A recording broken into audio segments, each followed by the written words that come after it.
Oh, bah ça y est, cette fois, t'as sorti le t-shirt depuis qu'on t'a vu. Ouais, en fait, je viens de remettre le lycra, j'étais torse-poil.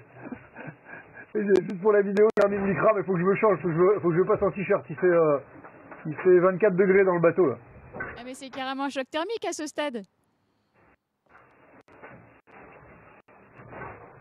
Ouais, carrément, bon, c'est venu progressivement, ça fait quand même quelques jours, mais ouais, ça fait du bien, quoi. Après, j'ai l'impression qu'on peut pas tout avoir, qu'on peut pas avoir les températures et le vent, tu vois, c'est l'un ou l'autre, quoi.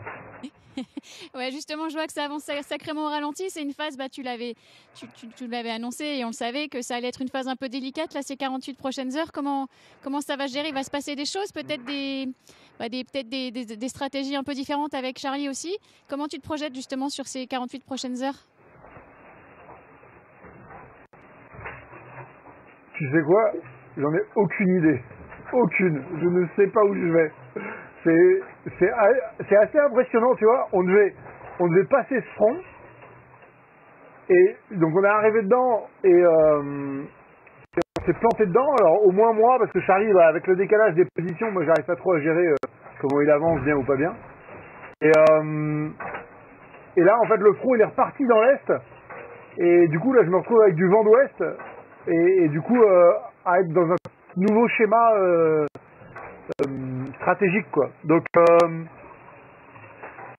franchement, on va là où le vent nous mène. Il y a même pas moyen de savoir, tu vois, vraiment la stratégie, comment ça va se développer et tout ça. On prend ce qu'on a, enfin en tout cas moi, et on avance dans une direction qui nous forcément nous amène dans la bonne direction, qui nous monte sur la route, quoi. Mais faire des plans sur la comète là je sais pas faire, quoi. Donc j'ai l'impression qu'on est reparti pour du portant pendant une journée au moins. Puis après il y aura une autre tentative de passer le front, peut-être demain. Mais tu vois, je suis même pas sûr de comprendre tout le truc parce que à chaque fichier ça change. Donc on découvre des nouveaux schémas à chaque fois, quoi. Voilà, mais donc si je comprends, t'as pas fini de te faire des cheveux blancs ces prochains jours là, ces prochaines heures?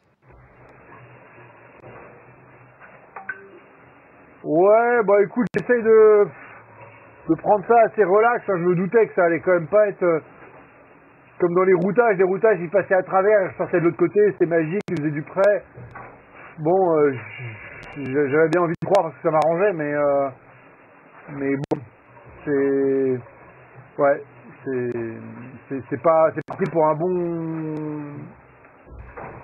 bon comment, un bon paquet d'heures à se torturer l'esprit et puis ouais, peut-être à péter les plombs. Il y aura peut-être un qui aura plus de chance que l'autre. C'est quand même, voilà, c'est dur d'évaluer comment on va s'en sortir. Là, l'écart, il paraît tout petit, mais ça se trouve, ça a une importance énorme par rapport au fait de s'extraire d'ici. Voilà, c'est vraiment pas simple comme histoire. C'est finalement presque la première fois de la course où vous avez ce genre de phase aussi, presque, enfin je dis pas au petit bonheur la chance, mais en tout cas où c'est quand même si un peu le bazar à ce point-là. Ouais, bon écoute, il y a eu un peu quand même l'histoire avec Canary Cap-Vert à la descente de l'Atlantique, où aussi on a eu des scénarios un peu où Sam Bouchard il était passé au travers les gouttes au travers les mailles du filet, il s'était échappé, nous on avait fait le tour mais on s'était un peu fait avoir, c'était revenu par derrière. Bon voilà, c'est un peu le même genre de situation, un truc un peu instable, hyper nuageux. Au début ça paraît clair et puis au final arrivé dedans, il y a rien qui tient, quoi, il n'y a pas de vérité. Donc l'important c'est de rester calme et puis de faire sa route. De toute façon, en fait on avance vraiment avec ce que le vent nous donne. Hein. On n'est vraiment pas maître de la situation. Tu vois, t'as pas des vents qui durent assez longtemps pour investir. Dans le sens, c'est le truc qui tourne, bah, tu l'utilises comme tu peux pour aller dans une direction qui ressemble à la route à faire, quoi. Mais parfois c'est un peu prise de tête. Des fois tu te retrouves avec deux routes équivalentes. Là. On a eu ça, là on voulait faire du nord-ouest par exemple. Puis des fois on avait deux routes à 90 degrés comme ça. Hein, et ben tu vas où, à gauche ou à droite? Bah je sais pas. Donc écoute, voilà. C'est c'est les lois de ces systèmes-là, quoi. C'est un peu aléatoire quand même, hein, faut bien le dire. Et alors, dans ce genre de système un peu aléatoire, est-ce que tu arrives quand même à te projeter un peu plus loin ou est-ce que tu es vraiment focus sur ce qui t'attend là ces 2 prochains jours? Ah non, tu peux pas te projeter. Bah, je te dis, là, on devait pas le front, on devait être auprès de l'autre côté. Alors ça se trouve, le front, en plus, je le vois, il est là à 15 000, là. Mais en fait, je peux pas passer, j'ai un vent qui est revenu de l'autre côté, donc je peux pas me projeter. Donc là, éventuellement, le seul truc que je vois, c'est qu'on va faire du bâbord vers le nord, avec du vent d'ouest qui est revenu là pendant peut-être une journée, ouais.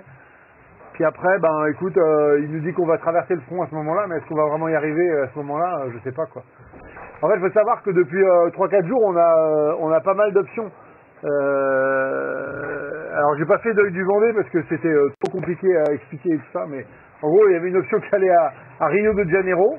Donc ça, c'était au moment de la dépression, là, où on avait un emplanage à placer, et là, il fallait choisir, est-ce qu'on part vers l'est, vers l'anticyclone de Sainte-Hélène, ce que nous, on a fait avec Charlie au final, ou est-ce qu'on part vers Rio de Janeiro, ce qui a l'air d'être un petit peu plus que fait cette Simon, par exemple.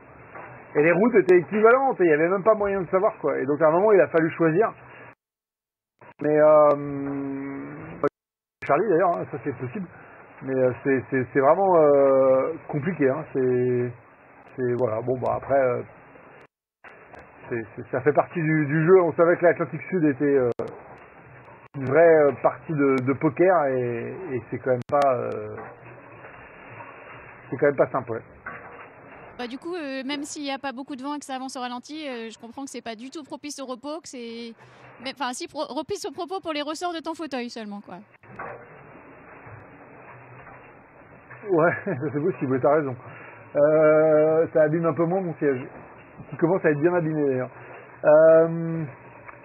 J'ai réussi quand même à dormir. En fait, l'avantage dans mon bateau, c'est que je peux dormir juste là, au pied du fauteuil. Là, je mets un matelas à billes et je m'allonge dedans. Donc, tu vois, je suis vraiment disponible. J'ai les chiffres face à moi et donc je suis assez réactif.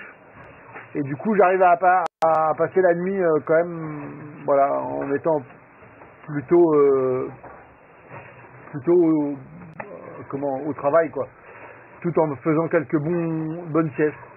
Donc écoute, je pense que le niveau de fatigue est assez intense en ce moment, quoi. Le niveau d'énergie est assez bas, mais bon, voilà, je pense qu'aussi avec Charlie, on a l'habitude de gérer ces moments-là. Nos années de Figaro nous servent dans ces moments-là où effectivement il faut arriver à être concentré sur la marche du bateau et réussir à quand même vivre et emmagasiner un petit peu de repos. Donc non, ça n'a rien d'évident, mais bon, on est habitué. Chouette. Bah écoute, je te dis un immense merci en tout cas d'avoir pris un petit bout de temps dans cette journée bien chargée dans ta tête pour papoter avec nous. On t'envoie plein de bonnes ondes pour trouver ce bon petit trou de souris pour la sortie. Ok. Ça marche. Merci. Ciao, ciao.